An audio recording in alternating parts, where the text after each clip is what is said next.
Baik, di sini saya akan menjelaskan definisi dari skoliosis. Skoliosis itu adalah kelengkungan lateral tulang belakang disertai dengan rotasi terang. Nah, kurva dari vertebra yang bisa kita katakan skoliosis itu minimal dia itu setidaknya ada kelengkungan itu sebesar 10 derajat ketika diukur menggunakan radiografi atau X-ray dengan metode Cobb Angel untuk memenuhi diagnosa skoliosis ketika terang itu mengalami asimetris pada pemeriksaan fisik. Nah, skoliosis juga ini merupakan kelainan 3 dimensi tulang belakang, dapat berupa seperti huruf C dan S. Skoliosis itu biasanya dikategorikan menurut penyebabnya. Terus skoliosis bawaan itu adalah anomali anatomi karena kegagalan pembentukan atau segmentasi kolom vertebra dengan pertumbuhan dapat menyebabkan deformitas vertebra progresif. Selanjutnya untuk fisiologi dari skoliosis, tulang belakang merupakan salah satu bagian tubuh manusia yang memiliki beberapa peran penting dalam tubuh, termasuk perlindungan sumsum tulang belakang dan percabangan saraf tulang belakang. Nah, dukungan untuk toraks dan perut dan memungkinkan fleksibilitas dan mobilitas dari tubuh. Tulang belakang itu terdiri dari 33 vertebra yang meliputi 7 cervical, 12 vertebra torakal, 5 vertebra lumbal, 5 sakral dan 4 coccygeus. Bersama dengan tengkorak, tulang rusuk dan tulang dada, vertebra ini membentuk sistem rangka aksial. Pergerakan dari struktur tulang belakang itu ada dua. Yang pertama gerakan rotasi dan kedua itu gerakan fleksi. Terus untuk bagian toraks, tulang belakang ini berfungsi untuk tempat perlengketan bagi tulang rusuk, dan tulang belakang sendiri ini juga berfungsi untuk sebagai tempat melekatnya otot-otot pembentuk postur tubuh. Di tulang belakang juga ini terdapat diskus invertebralis yang berfungsi sebagai bantalan di antara tulang belakang. Nah, diskus invertebralis ini merupakan struktur tulang rawan antara vertebra yang berdekatan yang terdiri dari annulus fibrosus dan nucleus pulposus. Nah, untuk yang tadi yang saya sebutkan tempat melekatnya otot-otot ini terbagi menjadi 3 lapisan. Yang pertama superficial, intermediate, dan profunda. Otot-otot ini membantu pergerakan tulang belakang dan mempertahankan postur tubuh. Nah, tadi sudah dijelaskan mengenai apa itu skoliosis. Nah, berikutnya itu menurut World Health Organization atau WHO melaporkan bahwa sekitar 2-3% populasi dunia itu rentan mengalami skoliosis. Secara keseluruhan, prevalensi skoliosis di seluruh dunia itu diperkirakan berada di antara 0,47% hingga 5,2%. Nah, menurut data dari The National Scoliosis Foundation sendiri, prevalensi skoliosis pada tahun 2022 itu mencapai sekitar 4,5% dari keseluruhan populasi. Sedangkan di Indonesia sendiri, prevalensi terjadinya skoliosis itu mencapai sekitar 3-5%. Adapun etiologi dari skoliosis itu sendiri itu ada 3, yaitu skoliosis idiopatik, skoliosis kongnital, dan skoliosis neuromuskular. Nah, skoliosis idiopatik sendiri itu merupakan skoliosis yang belum diketahui secara pasti penyebabnya. Namun beberapa studi meyakini bahwa penyebabnya itu multifaktorial, termasuk faktor biologis, mekanis, hormonal, dan genetik berkontribusi terhadap timbulnya dan perkembangannya.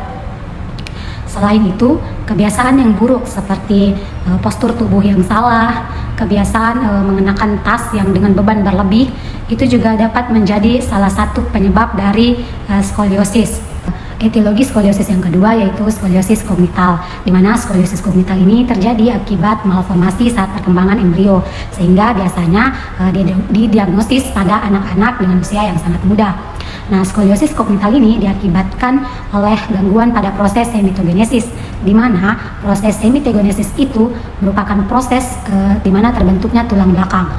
Selain itu, berbagai teori juga telah dikembangkan untuk menjelaskan kelainan pada vertebra kognital, seperti kegagalan proses osifikasi, perubahan tulang pada annulus fibrosus, atau keberadaan notochord yang persisten. Etiologi skoliosis yang terakhir yaitu skoliosis neuromuskular, di mana skoliosis neuromuskular ini dikaitkan dengan faktor sekunder seperti trauma sumsum tulang belakang, cerebral palsy, spina bifida, atau distrofi otot dan dapat terjadi di kemudian hari. Nah, skoliosis sendiri memiliki beberapa klasifikasi berdasarkan beberapa hal.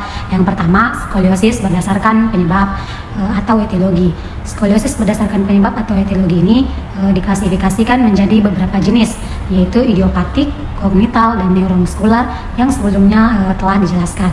Skoliosis idiopatik sendiri ini terbagi lagi menjadi 4, di mana 4 kategori skoliosis idiopatik ini disebut oleh para ortopedi berdasarkan usia pasien saat kelengkungan pertama kali muncul.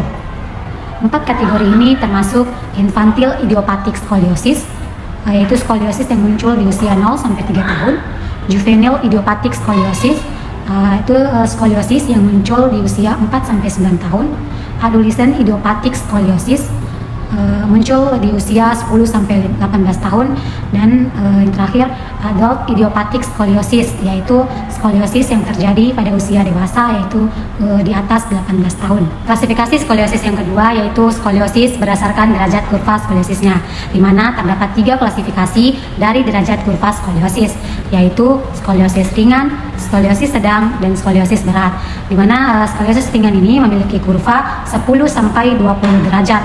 Skoliosis sedang memiliki kurva 21 sampai 40 derajat, dan yang terakhir skoliosis berat itu memiliki kurva lebih dari 41 derajat. Adapun klasifikasi skoliosis yang terakhir yaitu klasifikasi skoliosis berdasarkan spinal curve, di mana menurut lokasinya pada spinal curve, skoliosis diklasifikasikan menjadi torakik, torakolumbal, dan lumbal. Selanjutnya, prognosis skoliosis. Early onset scoliosis atau EOS didefinisikan sebagai kelainan tulang belakang yang muncul sebelum usia 10 tahun, apapun etiologinya. Diketahui bahwa pada pasien dengan perkembangan EOS, semakin awal onsetnya, semakin buruk kelengkungan akhirnya dan prognosisnya. Lengkungan yang progresif biasanya mengakibatkan deformitas yang signifikan, penurunan fungsi kardiopulmoner, dan mempersingkat harapan hidup.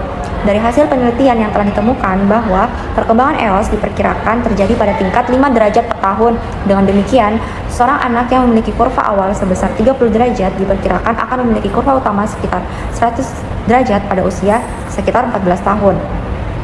Jika deformitas telah berkembang melebihi 70 derajat dan tidak ditangani, kondisi ini dapat berlanjut hingga lebih dari 100 derajat yang akan memperburuk prognosis. Patterson menemukan bahwa pasien dengan skoliosis onset dini memiliki resiko lebih tinggi mengalami skoliosis parah disertai peningkatan morbiditas dan mortalitas dibandingkan skoliosis pada remaja. Manifestasi skoliosis. Pada kasus skoliosis, manifestasi klinis terdapat berbagai macam gejala, mulai dari tidak ada gejala atau yang disebut dengan asimptomatik hingga adanya gejala klinis seperti gangguan neuromuskular dan kardiopulmonal. Penderita dengan kondisi skoliosis memiliki gejala-gejala umum yang dapat dilihat dari penampilan fisik seperti bahu tampak asimetris, pinggang atau panggul penderita asimetris, dan salah satu sisi tampak menonjol. Tulang rusuk yang menonjol lebih jauh di satu sisi tubuh dibandingkan yang lainnya. Posisi kepala tidak berada tepat di tengah pundak, panjang salah satu kaki asimetris, serta salah satu tulang skapula tampak lebih menonjol. Selain gejala yang dapat terlihat dari penampilan fisik, gejala yang ditimbulkan juga dapat dirasakan oleh penderita kasus skoliosis, yang dimana terasa nyeri pada punggung bawah, deformitas yang mengganggu, terasa kaku pada punggung, dan terkadang ada beberapa penderita yang kesulitan bernafas karena lengkungan tulang belakang bagian atas.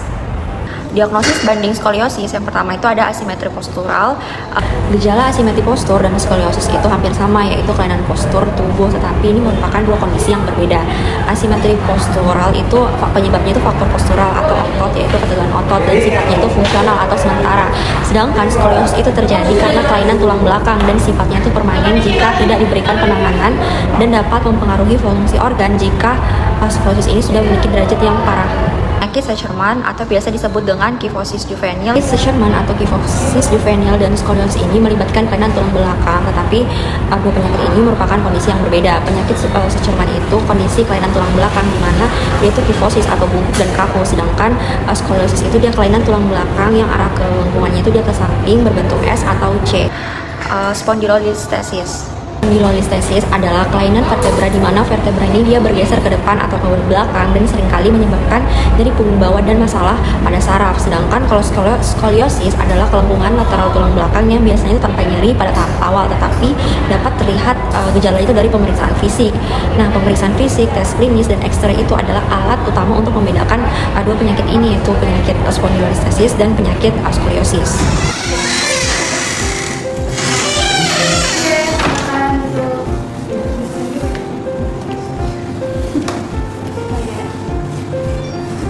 Bersama ibunya ya. Boleh tahu namanya siapa? Nama saya Adi, Iya. Umurnya udah berapa tahun? 17 tahun. Pekerjaannya apa sekarang? Saya masih siswa SMA. Kalau boleh tahu hobinya apa? Saya suka renang. Selanjutnya pemeriksaan kita selesai. Yang pertama ada tekanan, ya, kita cek dulu tekanan darahnya pasien.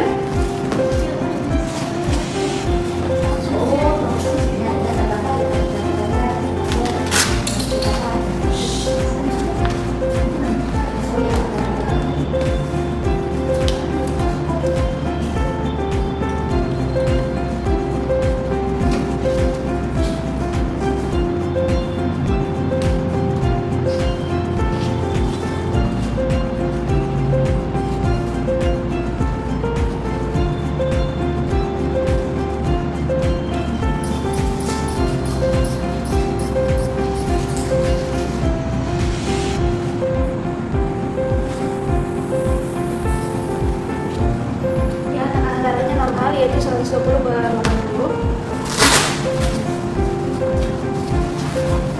Ya, selanjutnya pemeriksaan suhu. Ya, bisa taruh di ketek. Oke, sembari itu saya hitung dari pagi dulu ya.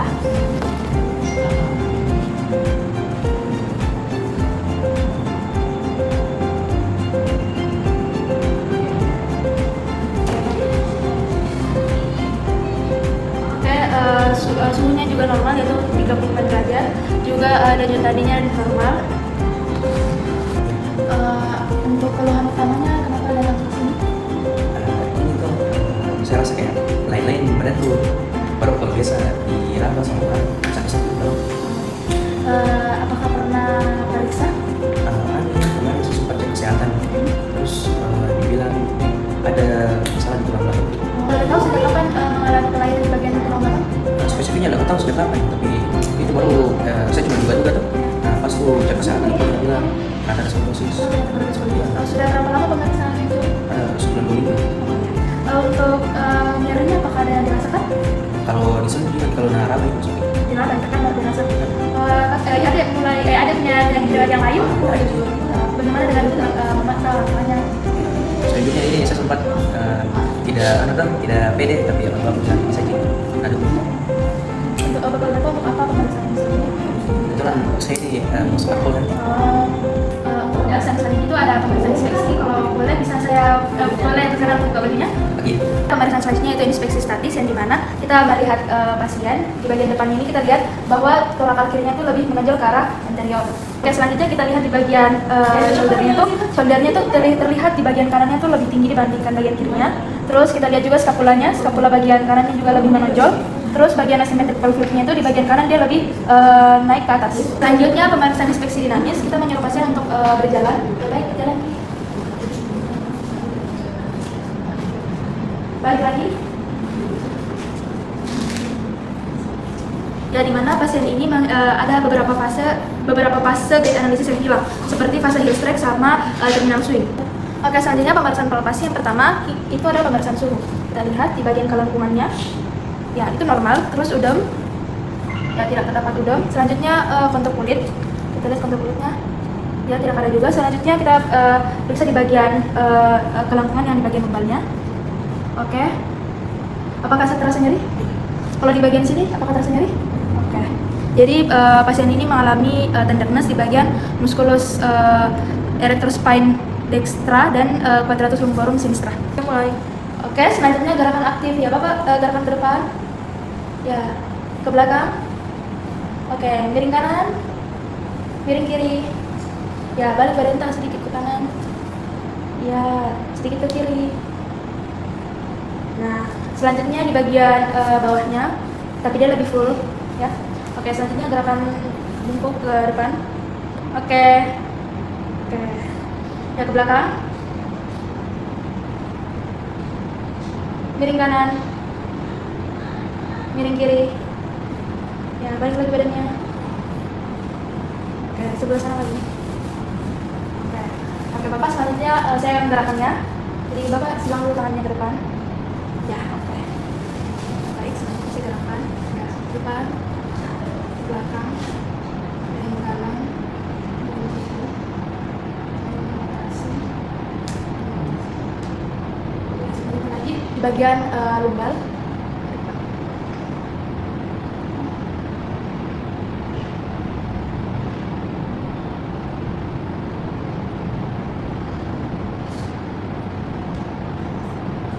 Ya, baik.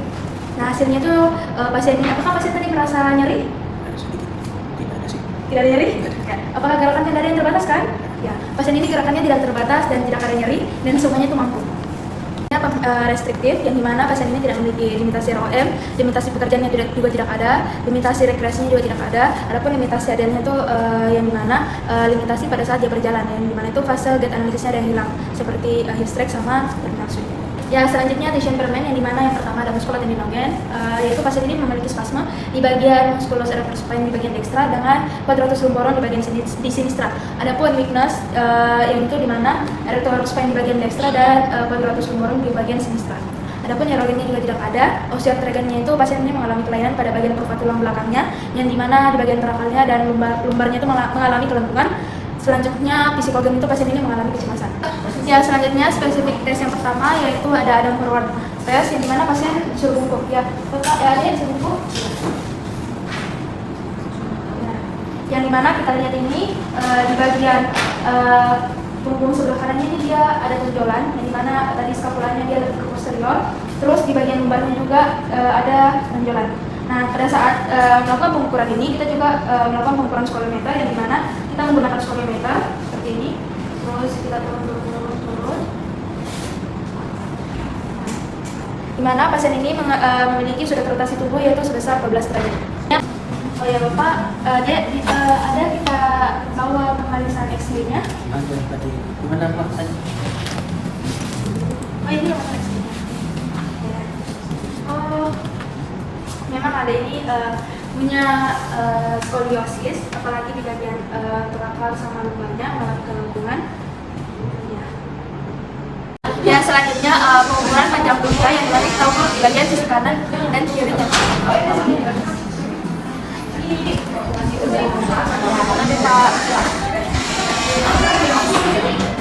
Oke, selanjutnya di bagian yang lain.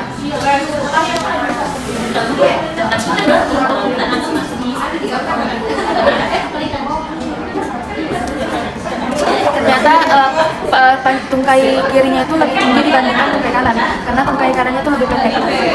Pemeriksaan visual analog scale, yang dimana kita ini nilai seberapa nyeri pada saat ini. Nah, ini ada di sini tuh ada nyeri ringan, nyeri sedang dan nyeri berat. Oke, pada saat yang ini apakah terdapat nyeri? Tidak ada sih. Oh, pada saat yang tadi saya gerakan itu apakah ada nyeri? Kalau gerak ada sih. Tidak sih. Oh, kalau saya tekan tadi di bagian punggungnya sama pinggangnya itu apakah ada nyeri? Ya, kira-kira segini. Segini. Selanjutnya MT. Selanjutnya manual muscle test, yang dimana ini setiap gerakannya ini dia full ROM, terdapat kontraksi otot dan bisa melawan gravitasi. Kenapa tidak kita berikan TMT? Karena dapat bisa mengganggu, bisa memperparah kelengkungan vertebranya. Yang selanjutnya pemeriksaan sangkar toraks. Toraks kita gunakan midline, yaitu meteran. Ya, pertama kita ukur bagian aksilanya. Angkat tangannya. Oke, sudah. Ya, bisa tarik nafas. Hembuskan. Selanjutnya di bagian pertimbangan atasnya. Tarik nafas. Hembuskan. Oke, selanjutnya di bagian sigmoid. Ya, tarik nafas. Buang. Oke, hasilnya itu. Ya, selanjutnya pemeriksaan kecemasannya, yang dimana kita menggunakan skala IRS. Ya, apakah ada yang merasa cemas? Iya. Apakah sulit tidur? Kadang gitu. tidur. Terus apakah nyeri dirasakan, apakah pernah rasa mual? Mual. Oke, adapun interpretasi dari skala HRS ini yaitu 21 yang dimana pasien ini mengalami kecemasan sedang. Oke, selanjutnya diagnosis fisioterapi yaitu diagnosis umumnya di mana pasien ini mengalami gangguan gerak dan fungsi gerak berupa spasme dan weakness dan tenderness di bagian erector spine dextra dan quadratus lumborum sinistra. Adapun weaknessnya itu pasien ini di bagian erector spine sinistra dan bagian quadratus lumborum dextra. Serta simetris pelvic et causa skoliosis idiopatik sejak 1 bulan 2 minggu yang lalu. Nah oke, selanjutnya problem fisioterapinya yang pertama problem primar yaitu kelainan kurva tulang belakang. Kemudian ada problem sekundernya yaitu spasme dan tenderness pada musculus erector spine dextra, musculus quadratus lumborum sinistra, dan mengalami muscle weakness pada musculus erector spine sinistra, musculus quadratus lumborum dextra, serta asimetri pada pelviknya. Dan adapun problem kompleksnya yaitu gangguan berjalan berupa kehilangan fase heel strut dan terminal swing-nya. Oke, selanjutnya tujuan fisioterapisnya yaitu tujuan jangka pendeknya mengurangi spasme, muscle weakness, dan tenderness pada otot, dan tujuan jangka panjangnya mengembalikan gait analisis ke fase normal dan mengurangi derajat kurva pada skoliosisnya. Ya, jadi Bapak ini kan Bapak mengalami skoliosis. Nah, skoliosis ini kalau Bapak itu rutin datang di fisioterapi, insya Allah itu skoliosisnya akan berkurang.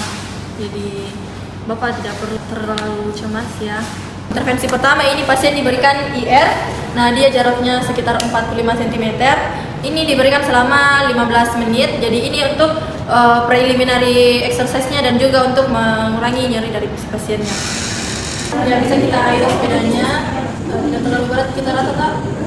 Ya, jadi ini kita lakukan selama 15 menit dia, jadi supaya itu tak pelvic tak tidak, supaya mengurangi kemiringan yang ada di pelvic tak yang di pinggang tak. Ya, jadi pasien ini dalam posisi berbaring, jadi tangannya di atas bahu seperti ini Pak. Seperti itu. Terus saya berikan jalan di sebelah sini di bawah toraks kanannya, karena ini kan dia berputar ke toraksnya, jadi di sini nih dia berputar ke belakang kayak gini nih. Jadi dikasih sangkahan di bawah supaya dia toraksnya simetri. Dan juga pasien jadi Bapak bisa tarik nafas, buang. Ya, seperti itu. Jadi Bapak lakukan selama 15 kali ya. Ya, itu dilakukan 15 kali dengan 4 repetisi. Jadi Bapak nanti posisinya seperti ini, jadi kayak gini. Terus kita posisi squat kayak gini, terus dikasih nafas di belakang tak kayak gini. Nah, oke, begitu. Jadi dilakukan 15 hitungan dia. Terus 4 kali diulangi. Nah, kayak gitu. Jadi ini dilakukan untuk supaya vertebra dari pasien ini terelongasi gitu. Ya, jadi Bapak untuk selanjutnya itu posisinya ini Bapak tarik di sebelah dia, terus ini nanti kita kenal seperti ini dia. Itu. Bisa Bapak praktekkan. Oke. Ya, ini dilakukan selama 15 hitungan, 3 kali repetisi.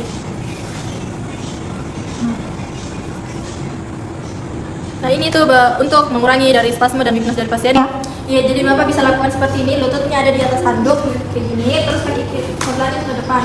Terus tangannya di pinggang seperti ini ya. Oke. Ya.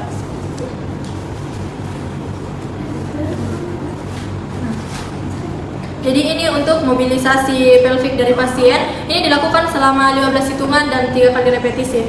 Kemudian setelah 3 kali repetisi bisa dilakukan di tungkai sebelahnya lagi. Bisa berdiri Pak. Nah, seperti ini. Ya, seperti ini. Ya, selanjutnya itu pasien diberikan gait analisis karena pasien ini kehilangan fase heel strike-nya dan terminal swing-nya. Jadi Bapak pada saat berjalan itu kayak gini ya. Kayak gini, terus kayak gini. Jadi bisa dilakukan. Kakinya boleh, lututnya boleh ditekuk. Oke, kembali.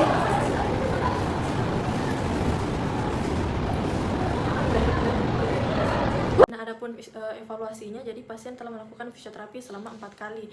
Nah, untuk problem yang pertama itu ada kecemasan. Nah, pasien ini pada awalnya ini memiliki kecemasan 21, yaitu kecemasan sedang. Setelah dilakukan fisioterapi beberapa kali, kecemasannya ini berkurang menjadi 14, yaitu kecemasan ringan. Kemudian yang kedua ini ada nyeri. Nah, pasien ini mengalami nyeri tekan. Awalnya ini mengalami nyeri tekan dengan nilai 4. Nah, setelah dilakukan beberapa kali fisioterapi, pasien nyeri tekannya ini berkurang menjadi 2. Kemudian selanjutnya itu ada kelainan kurva tulang belakang, spasme dan weakness-nya. Nah, untuk problemnya ini pasien belum memiliki perubahan yang signifikan karena berdasarkan jurnal yang kami dapatkan, untuk pasien skoliosis ini dengan 4 kali pertemuan belum bisa belum terdapat perubahan yang signifikan. Jadi itu minimal 3 bulan baru bisa dilihat perubahannya. Nah, baik, untuk latihan selanjutnya itu pasien bisa melakukan yang namanya child pose, di mana posisinya seperti ini, lalu pasien diinstruksikan untuk meregangkan tangannya ke depan, menggapai ke depan tangan begini.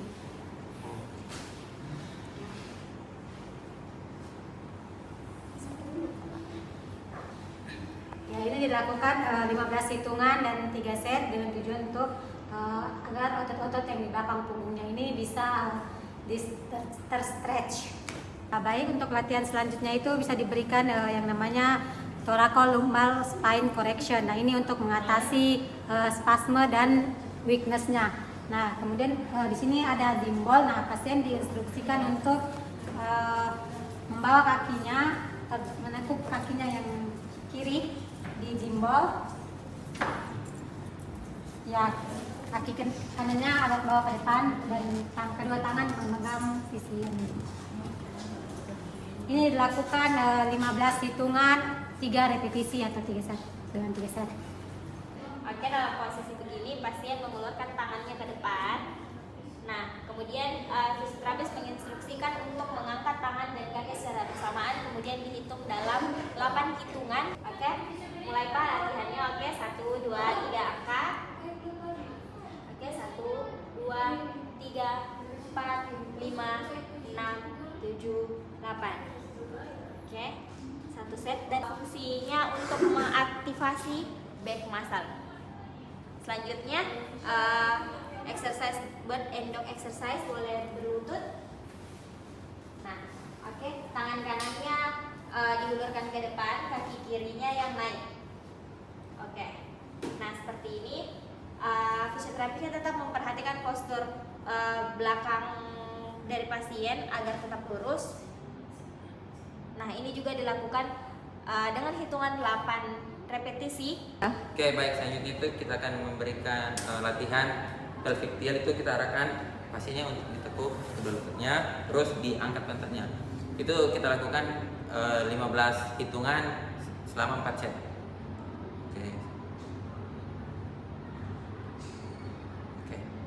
Selanjutnya dilakukan exercise stretch inside untuk mengatasi kelainan kurva tulang belakangnya. Jadi ini dilakukan dengan intensitas 15 hitungan 4 kali repetisi. Selanjutnya dilakukan exercise correction in standing untuk memperbaiki sangkar toraksnya. 1, 2, 3, 4, 5. Jadi ini dilakukan 15 hitungan 4 kali repetisi. Dalam hal ini, fisioterapi melakukan kemitraan dengan dokter spesialis ortopedi. Nah, dengan menentukan diagnosis dan tingkat keparahan skoliosis melalui pemeriksaan klinis dan pencitraan seperti X-ray, serta memberikan intervensi seperti operasi jika diperlukan. Kemudian yang kedua itu dokter spesialis rehabilitasi medis untuk membuat rencana rehabilitasi medis yang mencakup fisioterapi dengan penggunaan alat bantu seperti brace.